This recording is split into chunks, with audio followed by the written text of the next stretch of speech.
Hi good morning friends. എൻ്റെ എല്ലാ പ്രിയപ്പെട്ട സുഹൃത്തുക്കൾക്കും സഹകാരി റേസ് പ്ലസിലേക്ക് ഹാർദമായ സ്വാഗതം. അപ്പോൾ നമ്മൾ തിയറീസ് ഓൺ മോറൽ ഡെവലപ്മെൻറ്റ് പഠിച്ചുകൊണ്ടിരിക്കുകയാണ് അല്ലേ. കോൾബെർഗ്സിൻ്റെ തിയറീസ് ഓൺ മോറൽ ഡെവലപ്മെൻറ്റ്, പിയാഷെയുടെ കോഗ്നിറ്റീവ് ഡെവലപ്മെൻറ്റ് തിയറിയുടെ അടിസ്ഥാനത്തിൽ ആണ് നമ്മുടെ പ്രധാനമായിട്ടും മോറൽ ഡെവലപ്മെൻറ്റ് തിയറീസ് വന്നിരിക്കുന്നത്.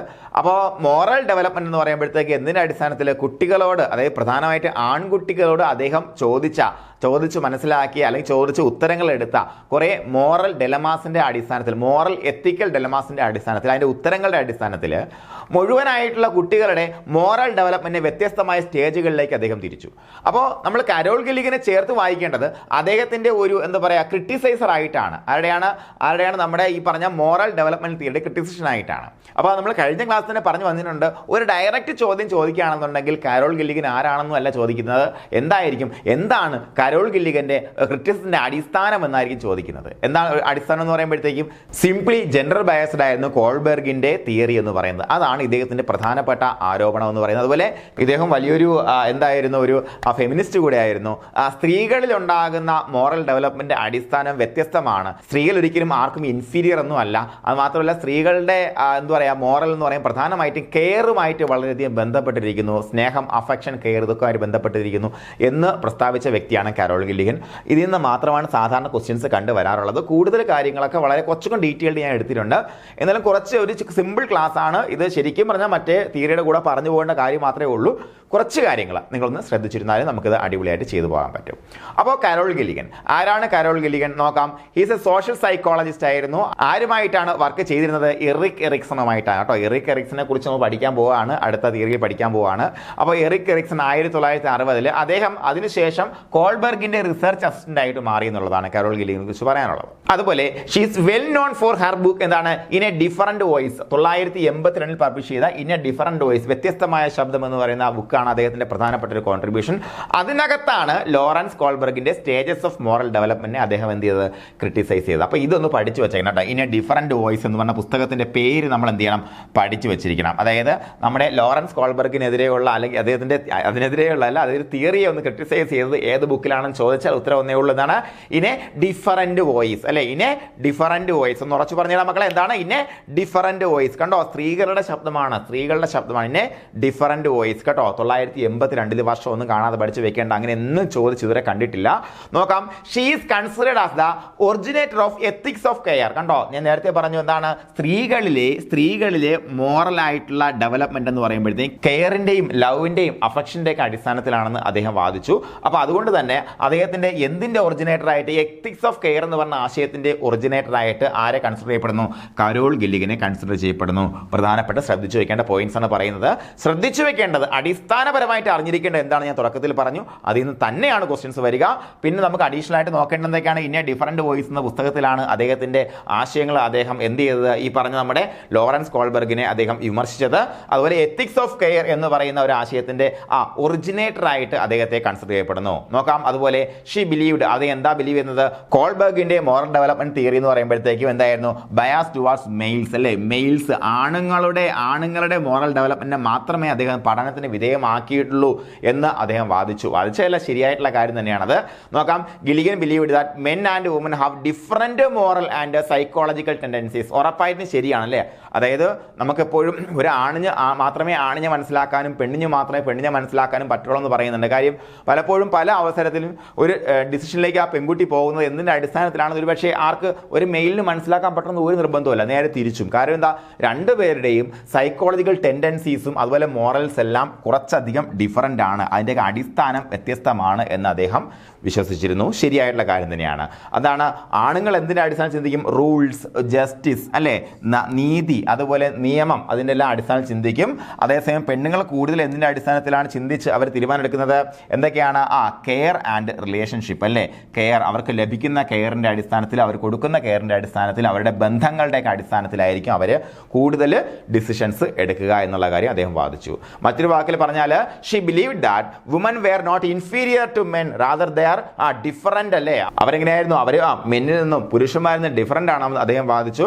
അതുപോലെ that their functioning is based on ethics of care rather than ethics of justice. കണ്ടോ, ethics of care, ethics of ജസ്റ്റിസിനേക്കാൾ കൂടുതൽ അവർ മുന്നോട്ട് വയ്ക്കുന്ന ആ ഒരു അവരുടെ ഈ പറഞ്ഞ മോറൽ ഡെവലപ്മെന്റ് അടിസ്ഥാനം എന്ന് പറയുമ്പോൾ എത്തിക്സ് ഓഫ് ജസ്റ്റിസിനേക്കാൾ കൂടുതൽ എന്തായിരിക്കും? എത്തിക്സ് ഓഫ് കെയർ ആണ് തെറ്റാണെന്ന് അവർ വാദിച്ചു. അപ്പോൾ ഇത്രയും കാര്യങ്ങൾ നമ്മൾ അടിസ്ഥാനപ്പെടുത്തിയിരിക്കുക. എന്തൊക്കെയാ മക്കളെ? കരോൾ ഗില്ലിഗൻ ആര്? ഇൻ എ ഡിഫറൻറ്റ് വോയിസ് എന്ന പുസ്തകത്തിലാണ് ആദ്യമായിട്ട് ലോറൻസ് കോൾബർഗിന്റെ തിയറിയെ അദ്ദേഹം ക്രിട്ടിസൈസ് ചെയ്യുന്നത്. എന്താണ് അത്? ജെൻഡർ ബയസ്ഡ് ആയിരുന്നു എന്ന് പറഞ്ഞു അല്ലേ. അതുപോലെ എത്തിക്സ് ഓഫ് കെയർ എന്ന് പറയുന്ന ആ ഒരു ആശയത്തിന്റെ ഒറിജിനേറ്ററാണ് അദ്ദേഹം.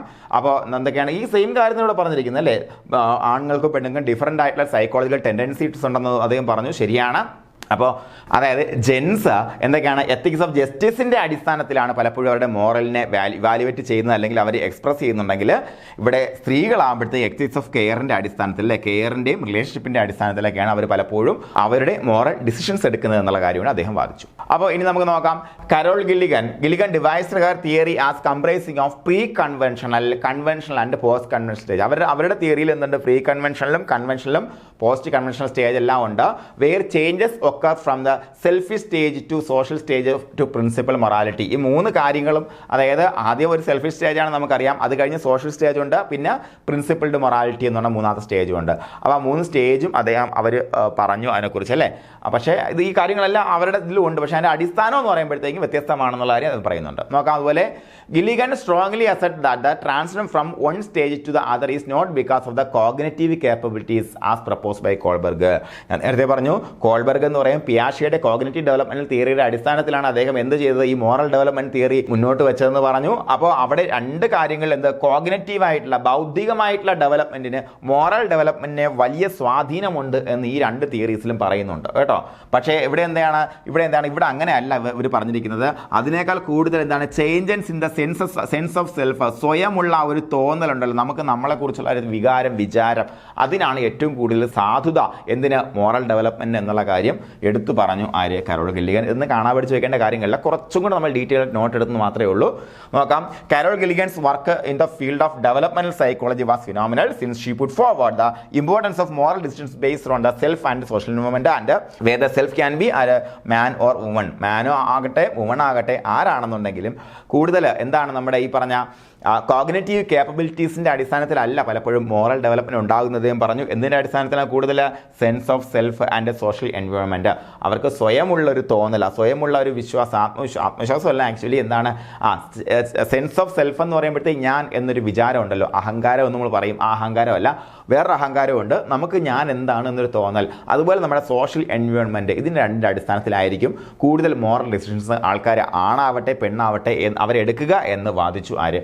Carol Gilligan. ഓക്കെ. അപ്പോൾ ഒന്നും കൂടെ ഒന്ന് കണ്ടിരിക്കുക. വലിയ കാര്യങ്ങളൊന്നും ഇതിനകത്ത് പറയുന്നില്ല. എന്താണ്? ഇൻ എ ഡിഫറൻറ്റ് വോയിസ്, ഈ പുസ്തകത്തിൻ്റെ പേര് മറന്നു പോകരുത്. അതിനകത്താണ് ജെൻഡർ ബേസ്ഡ് ആണ് ആൻഡ് ലോറൻസ് കോൾബർഗിൻ്റെ തിയറി എന്ന് അദ്ദേഹം പറഞ്ഞു അല്ലേ. എന്തുകൊണ്ട് ആൺകുട്ടികളുടെ മാത്രം അവരോട് മാത്രമാണ് ചോദ്യങ്ങൾ ചോദിച്ചത്? എത്തിക്സ് ഓഫ് കെയർ എന്ന് പറയുന്ന ആശയത്തിൻ്റെ ഉപജ്ഞാതാവാണെന്ന് പറഞ്ഞു അല്ലേ. അപ്പോൾ അതുപോലെ കെയർ ആൻഡ് റിലേഷൻഷിപ്പിൻ്റെ അടിസ്ഥാനത്തിലാണ് പെൺകുട്ടികൾ തീരുമാനങ്ങൾ എടുക്കുക എന്നുള്ള കാര്യം പറഞ്ഞു.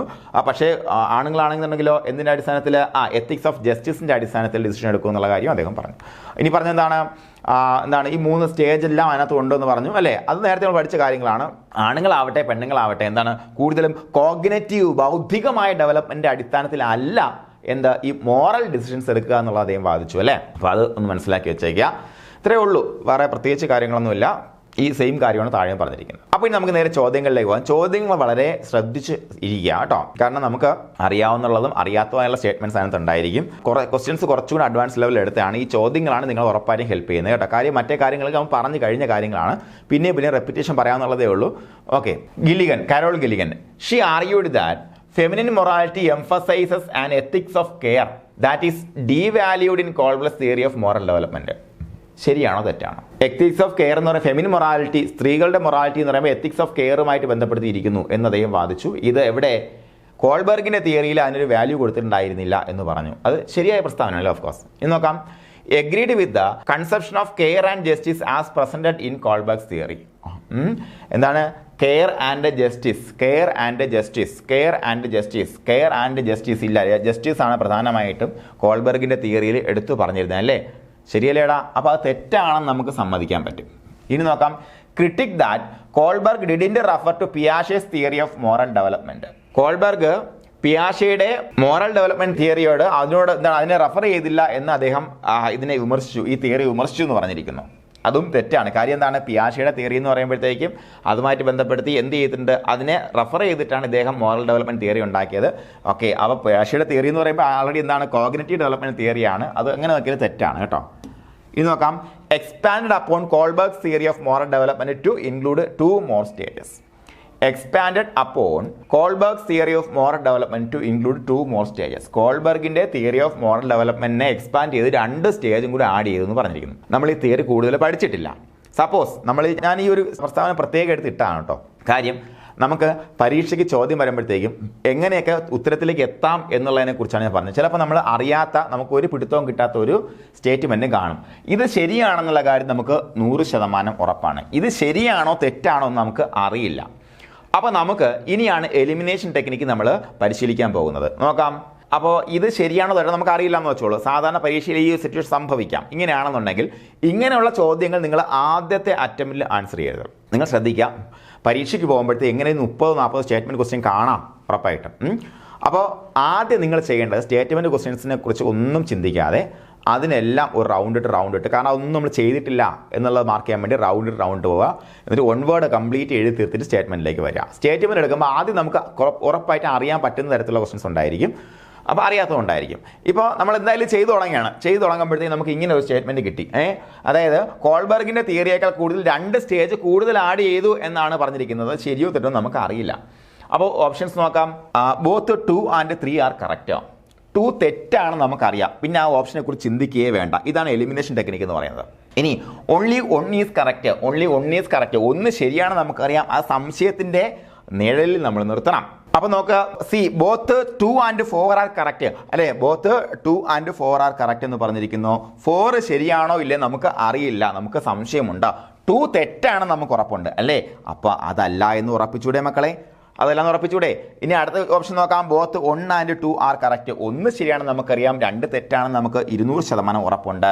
അപ്പോൾ നമുക്ക് ഈ ഒരു ഉത്തരത്തിലേക്ക് നമുക്ക് പോകാം. ഇങ്ങനെയാണ് നമ്മൾ എലിമിനേഷൻ ടെക്നിക്ക് ചെയ്യുന്നത്. ഓക്കെയാണ് പറഞ്ഞത്. ഈ ഒരു സ്റ്റേറ്റ്മെൻറ്റിനെ കുറിച്ച് അറിഞ്ഞൂടാ എങ്കിൽ കൂടിയും നിങ്ങൾ മനസ്സിലാക്കുക, നിങ്ങൾക്കൊരു 3 സ്റ്റേറ്റ്മെൻറ്റ് തന്നിരിക്കുന്നു. അതിൽ ഒരു സ്റ്റേറ്റ്മെൻറ്റ് നിങ്ങൾക്ക് ഒരു പിടുത്തവും ഇല്ല, ഇതൊക്കെ എന്ത് സ്റ്റേറ്റ്മെൻറ്റ് എന്നും കരുതിയിരിക്കാതെ അതിനെ എലിമിനേറ്റ് ചെയ്യാനുള്ള ഒരു ഓപ്ഷൻ താഴെ ഉണ്ട് എന്ന് നിങ്ങൾ വിശ്വസിക്കുക, ഉണ്ടാവും കേട്ടോ. അങ്ങനെയാണ് സാധാരണ സ്റ്റേറ്റ്മെൻറ്റ് ക്വസ്റ്റ്യൻ ഉണ്ടാക്കുമ്പോഴത്തേക്കും. കൂടുതൽ സ്റ്റേറ്റ്മെൻറ്റ് എണ്ണം കൂടുതലുണ്ടെങ്കിൽ ഇത്തരത്തിലുള്ള കീകൾ ഈ ഒരു പരീക്ഷയുടെ അവസാനം ഉണ്ടായിരിക്കും കേട്ടോ. അപ്പോൾ എലിമിനേഷൻ എങ്ങനെയാണ് ചെയ്യേണ്ടതെന്ന് പ്രാക്ടീസ് ചെയ്ത് തന്നെ പോകണം. അപ്പോൾ ഇങ്ങനെയുള്ള സ്റ്റേറ്റ്മെൻറ്റ് വരികയാണെന്നുണ്ടെങ്കിൽ ഇത് വരാത്ത ഓപ്ഷൻ ഏതുണ്ടെന്ന് നോക്കിക്കഴിഞ്ഞാൽ നമുക്ക് എന്ത് ചെയ്യാൻ പറ്റും, ഉത്തരത്തിലേക്ക് എത്താൻ പറ്റും എന്നുള്ളതാണ് മനസ്സിലാക്കേണ്ടത്. ചിലപ്പോൾ 2 എണ്ണം നമുക്ക് സംശയത്തിൻ്റെ നിഴലിൽ നിൽക്കുന്നു, ബാക്കി 2 എണ്ണം അല്ല എന്ന് നമുക്ക് ഉറപ്പിക്കാൻ പറ്റും. കാരണം 1 എണ്ണം തെറ്റാണെന്ന് പഠിച്ചാൽ മാത്രം മതി. നോക്ക്, എന്താണ് ഇത് ശരിയാണോ എന്ന് പോലും നമുക്ക് അറിയില്ല എന്ന് വെച്ചോ. ഇത് ശരിയാണോ എന്ന് പോലും അറിയില്ല. അങ്ങനെയാണെങ്കിൽ തന്നെ നമുക്ക് 2 ഓപ്ഷൻ കട്ട് ചെയ്ത് കളഞ്ഞിട്ട് നമുക്ക് 50% ഇതെടുക്കാൻ പറ്റും. ആ സാധ്യത നമുക്ക് കൽപ്പിക്കാൻ പറ്റും കേട്ടോ. അപ്പോൾ ഇവിടെ ഉത്തരം എന്ന് പറയുമ്പോഴത്തേക്കും ബി ആണ്. എന്താണ്? only one is correct എന്ന് പറയുന്ന ഉത്തരമാണ്. അപ്പോൾ ഇത് നിങ്ങൾക്ക് സംഗതി എലിമിനേഷൻ ചെയ്യേണ്ടത് എങ്ങനെയാണെന്ന് മനസ്സിലായെന്ന് കരുതുന്നു. സ്റ്റേറ്റ്മെൻറ്റ് വായിക്കുക, അതിൽ ശരിയായിട്ടുള്ളത് ഏത് എന്ന് നിങ്ങൾ മാർക്ക് ചെയ്യുക. അത് നിങ്ങൾക്ക് ഉറപ്പുള്ള കാര്യങ്ങൾ, തെറ്റാണെന്ന് ഉറപ്പുള്ള കാര്യവും മാർക്ക് ചെയ്യുക. എന്നിട്ട് താഴെയുള്ള ഓപ്ഷൻസ് ഇവാലുവേറ്റ് ചെയ്യുമ്പോഴത്തേക്ക് സിമ്പിളായിട്ട് നിങ്ങൾക്ക് ഉത്തരത്തിലേക്ക് എത്താൻ പറ്റും. അല്ലെങ്കിൽ ഓപ്ഷൻസ് എലിമിനേറ്റ് ചെയ്ത് കളയാൻ പറ്റും. ഇത് 2 തെറ്റാണെന്ന് എല്ലാവർക്കും അറിയാം അല്ലേ? അപ്പോൾ ആ 2 ഉള്ളത് എല്ലാം വെട്ടിക്കളഞ്ഞൂടെ? ബോത്ത് 1 and 2 ആർ കറക്റ്റ് എന്ന് പറഞ്ഞിരിക്കുന്നു, 2 and 4 ആർ കറക്റ്റ് എന്ന് പറഞ്ഞിരിക്കുന്നു, 1 and 2 ആർ കറക്റ്റ് എന്ന് പറഞ്ഞിരിക്കുന്നു. 2 തെറ്റാണെന്ന് ഉറപ്പുണ്ടെന്നുണ്ടെങ്കിൽ ബാക്കി എല്ലാം നമുക്ക് പോയിട്ട് ഇത് ഒന്നും അറിഞ്ഞൂടെങ്കിലും കുഴപ്പമില്ല, 2 തെറ്റാണെന്ന് മാത്രം അറിഞ്ഞാലും മാത്രം മതി അല്ലേ? അത് മാത്രം അറിഞ്ഞാലും നമുക്ക് അതിൻ്റെ ഉത്തരത്തിലേക്ക് പോകാൻ പറ്റും എന്നുള്ളതാണ്. ഓക്കെ, അങ്ങനെയുള്ള കീസ്, അങ്ങനെയുള്ള എളുപ്പ വഴികൾ നിങ്ങളുടെ ചോദ്യത്തിൻ്റെ അവസാനം ഉണ്ടാവും കേട്ടോ. അങ്ങനെയാണ് ചോദ്യം ഉണ്ടാക്കുന്നതെന്ന് മനസ്സിലാക്കാം. ഇനി നോക്കാം, Carol Gilligan's primary critic of Lawrence Kohlberg theory of moral development എന്തായിരുന്നു അതിൻ്റെ അടിസ്ഥാനപരമായിട്ടുള്ള ആ ഒരു വിമർശനം നോക്കാം. Is situated against feminist perspective. Feminist പെർസ്പെക്റ്റീവിന് എതിരായിരുന്നു എന്ന് ചോദിച്ചു കഴിഞ്ഞാൽ ആയിരുന്നു എന്ന് വേണമെങ്കിൽ പറയാം അല്ലേ? Is that his theory is not based on research conduct on children കുട്ടികളിൽ കണ്ടക്ട് ചെയ്ത റിസർച്ചിൻ്റെ അടിസ്ഥാനത്തിൽ അല്ല എന്ന് പറഞ്ഞാൽ അത് തെറ്റാണ്. കാരണം എന്താണ്? അത് കുട്ടികളിൽ തന്നെയാണ് റിസർച്ച് കണ്ടക്ട് ചെയ്തിട്ടുള്ളത്. Is that his theory doesn't propose distinct states of moral development. അത് distinct states of moral development propose ചെയ്ത തിയറിയാണ് അല്ലേ? അതും തെറ്റാണ്. His theory doesn't make linkages in the cognitive capabilities of children. ഈ തിയറി കുട്ടികളുടെ cognitive കാപ്പബിലിറ്റീസുമായിട്ട് ലിങ്കേജ് പുലർത്തുന്നുണ്ട്. കാരണം എന്താണ്, പിയാഷെയുടെ കോഗ്നിറ്റീവ് ഡെവലപ്മെന്റ് തിയറിയുടെ അടിസ്ഥാനത്തിലാണ് കോൾബർഗ് ഈ സാധനം മുന്നോട്ട് വെച്ചത്. അപ്പോൾ ഈ ഒരു സംഗതി നമുക്ക് അടിസ്ഥാനപരമായിട്ട് എടുക്കാം അല്ലേ. അപ്പോൾ കാരോൾ ഗില്ലിഗൻസ് പ്രൈമറി ക്രിട്ടിക് എന്തായിരുന്നു? ക്രിട്ടിക് എന്ന് പറയുമ്പോഴത്തേക്കും situate against feminist perspective, only one is correct. Okay അല്ലേ. Who is considered the originator of the ethics of care? Simple, നമുക്ക് എല്ലാവർക്കും ആരാണ്? കാരോൾ ഗില്ലിഗൻ ആണ്. അതുപോലെ അടുത്ത ചോദ്യം നോക്കാം. The book in which Carol Gilligan criticised Lawrence Kohlberg stages of moral development ഏതാണ് മക്കളെ? ഇൻ എ ഡിഫറൻറ്റ് വോയിസ് എന്ന് പറഞ്ഞ പുസ്തകമാണ് അല്ലേ. അതുപോലെ Carol Gilligan believe that the moral development theory of Lawrence Kohlberg was based towards which group? Men, children, adolescence, women. Men അല്ലേ, men ആണുങ്ങളുമായിട്ട് ബന്ധപ്പെടുത്തിയാണ് ഈ സാധനം വന്നത് എന്നുള്ള കാര്യമാണ് അത് അവര് ക്രിട്ടിക് ചെയ്തിരുന്നത് അല്ലേ. ഓക്കെ. അതുപോലെ according to Carol Gilligan which moral and psychological tendencies do woman emphasize more than men? ആണുങ്ങളെക്കാൾ കൂടുതൽ ഏത് സൈക്കോളജിക്കൽ ടെൻഡൻസീസ് ആണ് കൂടുതൽ സ്ത്രീകൾക്കുള്ളത്? Ethics of care and relationship. ഒറ്റ അടിക്കിടപ്പുണ്ട് ഉത്തരം അല്ലേ. അതുപോലെ നോക്കാം. Carol Gilligan's theory of moral development consist of which 3 stages? ഏതൊക്കെയാണ്? Preconventional, conventional and post conventional സ്റ്റേജാണ് അദ്ദേഹത്തിന്റെ തിയറിയിലും ഉള്ളത് എന്നുള്ള കാര്യം നമ്മൾ നേരത്തെ തന്നെ പഠിച്ചു പോയ കാര്യമാണ്. അതുപോലെ Gilligan argued that the transition from one stage to another in moral development is due to changes in what? എന്തിൻ്റെയാണ്? കോഗ്നിറ്റീവ് എബിലിറ്റീസ് ആണോ? അല്ല. എന്താണ്? സെൻസ് ഓഫ് സെൽഫ് അല്ലേ. വൺസിന്റെ അദ്ദേഹത്തിന് ആ ഒരു സ്വയം ഉള്ളൊരു ചിന്ത, നമ്മൾ എന്നുള്ള ചിന്ത, അതാണ് പലപ്പോഴും ഒരു സ്റ്റേജിൽ നിന്ന് മറ്റൊരു സ്റ്റേജിലേക്കും ഉള്ള വ്യത്യാസത്തിന് കാരണമെന്ന് അദ്ദേഹം വാദിച്ചു. അതുപോലെ what does Carol Gilligan believe about men and woman's moral tendencies? നോക്കാം. മെൻ ആർ സുപ്പീരിയർ ആണല്ല, വുമൻ ആർ ഇൻഫീരിയർ അങ്ങനെയൊന്നും അല്ലല്ലേ. Woman have different moral tendencies based on ethics and care എന്നാണ് അദ്ദേഹം വാദിച്ചത്. ഓക്കെ അല്ലേടാ. ഓക്കെ. അതുപോലെ നോക്കാം. According to Carol Gilligan which of the following is not emphasize in his theory? Changes in the sense of self അദ്ദേഹം പറഞ്ഞിട്ടുണ്ട്. Cognitive കാപ്പബിലിറ്റീസിനെ കുറിച്ച് പറഞ്ഞിട്ടേ ഇല്ല അല്ലേ. അപ്പോൾ അദ്ദേഹം പ്രധാനമായിട്ടും സോഷ്യൽ എൻവയോൺമെന്റിനും അത് എന്തിനെ നമ്മുടെ ഒരു മോറൽ ഡെവലപ്മെന്റിനെ സ്വാധീനിക്കുമെന്ന് പറഞ്ഞു. കെയർ ആൻഡ് റിലേഷൻഷിപ്സും മോറൽ ഡെവലപ്മെന്റിനെ സ്വാധീനിക്കുമെന്ന് പറഞ്ഞു. കോഗ്നിറ്റീവ് കാപ്പബിലിറ്റീസ് വലിയ സാധുത, മോറൽ ഡെവലപ്മെന്റ് വലിയ സാധുത ഇല്ല എന്ന് അദ്ദേഹം എടുത്തു പറഞ്ഞിട്ടുണ്ട്. അതുപോലെ Gilligan criticize Kohlberg's theory primarily because he studies were based on which group? Only males അല്ലേ. അതുപോലെ what did Carol Gilligan strongly assert regarding moral decisions? എന്തൊക്കെയാണ് നോക്കാം. Moral decisions are solely based on cognitive development എന്നല്ല, moral decisions are based on the self and social movement അദ്ദേഹം പറഞ്ഞിട്ടുണ്ട്. അതാണ് ശരിയല്ലേ. നോക്കാം. അടുത്ത് നോക്കാം. Moral decisions do not change throughout one's life, അങ്ങനെ അദ്ദേഹം പറഞ്ഞിട്ടില്ല. Moral decisions are guided by universal ethics principles എന്ന് ഇത് നമ്മുടെ 3ാമത്തെ സ്റ്റേജിൽ പറയുന്നുണ്ട്. പക്ഷേ ടോട്ടലി പറയുമ്പോഴത്തേക്കും ബി ആണ് ശരിയായിട്ടുള്ള ഉത്തരമായിട്ട് വരുന്നത്. ഓക്കെ. അപ്പോൾ ഇങ്ങനെയുള്ള കുറച്ച് ക്വസ്റ്റ്യൻസ് മാത്രമേ നമുക്ക് ഈ ഒരു ഏരിയയിൽ പഠിക്കാനുള്ളൂ മക്കളെ. കുറച്ച് കാര്യങ്ങൾ അഡീഷണൽ ആയിട്ട് നമുക്ക് നോക്കാനുള്ള കാര്യങ്ങളൊക്കെ മാക്സിമം കാരോൾ ഗില്ലിഗനെ കുറിച്ച് നമ്മൾ പഠിക്കേണ്ട ആ ഒരു ലെവലിൽ നോക്കിയിട്ടുണ്ട്. അത് മാത്രമേ ചോദിക്കത്തുള്ളൂ. പ്രധാനമായിട്ട് എന്താണ് ചോദിക്കുന്ന കാര്യം ഞാൻ പറഞ്ഞു തന്നിട്ടുണ്ട്. പിന്നെ കുറച്ചും കൂടെ ഇൻഡെപ്ത് ചോദിക്കുകയാണെന്നുണ്ടെങ്കിലും നമുക്ക് എന്താ മനസ്സിലാക്കിയിരിക്കേണ്ട കാര്യം നമ്മൾ മനസ്സിലാക്കിയിട്ടുണ്ട് അല്ലേ. അപ്പോൾ ഇത്രയേ ഉള്ളൂ. വളരെ സിമ്പിളായിട്ടുള്ള തിയറിയാണ് ഇത്. നിങ്ങൾ മനസ്സിലാക്കി വെച്ചേക്കുക. പഠിക്കുമ്പോഴത്തേക്കും കോൾബർഗിൻ്റെ മോറൽ ഡെവലപ്മെന്റ് തിയറിയുടെ കൂടെ ഒന്ന് നോക്കി പോയാൽ മാത്രം മതി. നമുക്ക് അടുത്ത തിയറിയിൽ ആയിട്ട് ഉടനെ കാണാം. Thank you.